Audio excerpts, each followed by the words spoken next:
After this majestic takeoff, the aircraft is climbing to just a mere 500 feet.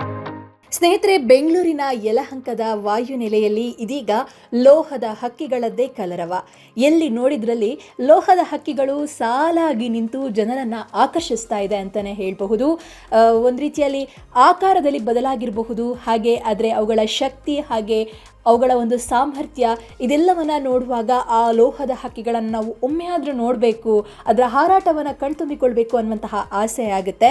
ಇದೀಗ ಬೆಂಗಳೂರಿನ ವಾಯುನೆಲೆಯಲ್ಲಿ ಅಂತ ಹೇಳಿದ್ರೆ ಯಲಹಂಕದ ವಾಯುನೆಲೆಯಲ್ಲಿ 15ನೇ ಆವೃತ್ತಿಯ ಏರ್ ಶೋಗೆ ನಿನ್ನೆ ಚಾಲನೆ ಸಿಕ್ಕಿದೆ. ನಿನ್ನೆಯಿಂದ 5 ದಿನಗಳ ಕಾಲ ಯಲಹಂಕದಲ್ಲಿ ಲೋಹದ ಹಕ್ಕಿಗಳದ್ದೇ ದರ್ಬಾರ್ ಅಂತಾನೆ ಹೇಳಬಹುದು. ಇನ್ನು ನಿನ್ನೆ ಏರ್ ಶೋಗೆ ಚಾಲನೆಯನ್ನು ಕೊಟ್ಟ ಬೆನ್ನಲ್ಲೇ ಭಾರತೀಯ ವಾಯುಪಡೆಯ LCA ತೇಜಸ್ ಮಾರ್ಕ್ 1A ಆಕಾಶದಲ್ಲಿ ತನ್ನ ಒಂದು ಹಾರಾಟವನ್ನು ತೋರಿಸಿದೆ, ತನ್ನ ಒಂದು ಕುಶಲತೆಯನ್ನು ಪ್ರದರ್ಶಿಸಿದೆ. ಇದನ್ನು ನೋಡಿದಂತಹ ವೀಕ್ಷಕರು ಫುಲ್ ಫಿದಾ ಆಗಿದ್ದಾರೆ ಅಂತಾನೆ ಹೇಳಬಹುದು.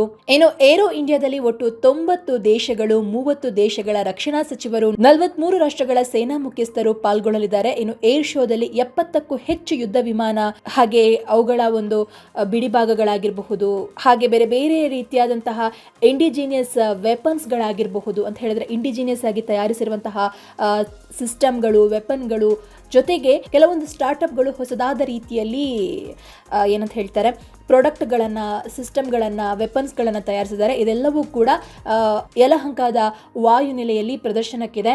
ಒಂದು ರೀತಿಯಲ್ಲಿ ಯಾರಿಗೆಲ್ಲ ಡಿಫೆನ್ಸ್ ಮೇಲೆ ಇಂಟ್ರೆಸ್ಟ್ ಇದೆ, ಭಾರತದ ರಕ್ಷಣಾ ಒಂದು ವಲಯದ ಮೇಲೆ ಯಾರಿಗೆಲ್ಲ ಇಂಟ್ರೆಸ್ಟ್ ಇದೆ, ಜೊತೆಗೆ ಒಂದು ತಮ್ಮ ಮಕ್ಕಳನ್ನು ಕರ್ಕೊಂಡು ಹೋಗಿ ಅಥವಾ ತಮಗೂ ಕೂಡ ನಮ್ಮ ಒಂದು ರಕ್ಷಣಾ ಒಂದು ವಿಷಯದಲ್ಲಿ ನಮ್ಮ ಒಂದು ತಿಳುವಳಿಕೆನ ಜಾಸ್ತಿ ಮಾಡ್ಕೊಳ್ಬೇಕು ಅನ್ನುವಂತಹ ಆಸೆ ಇದ್ದರೆ ನೀವು ಖಂಡಿತ ಮಿಸ್ ಮಾಡಬಾರ್ದು. ಬೆಂಗಳೂರಿನ ಯಲಹಂಕದ ವಾಯುನೆಲೆಗೆ ಬಂದು ಅದೆಲ್ಲವನ್ನು ನೋಡಿದ್ರೆ ಒಂದು ರೀತಿಯಲ್ಲಿ ಖುಷಿ ಆಗುತ್ತೆ, ಜೊತೆಗೆ ನಮ್ಮ ಒಂದು ನಾಲೆಜ್ ಕೂಡ ಇಂಪ್ರೂವ್ ಆಗೋದು ಸತ್ಯ.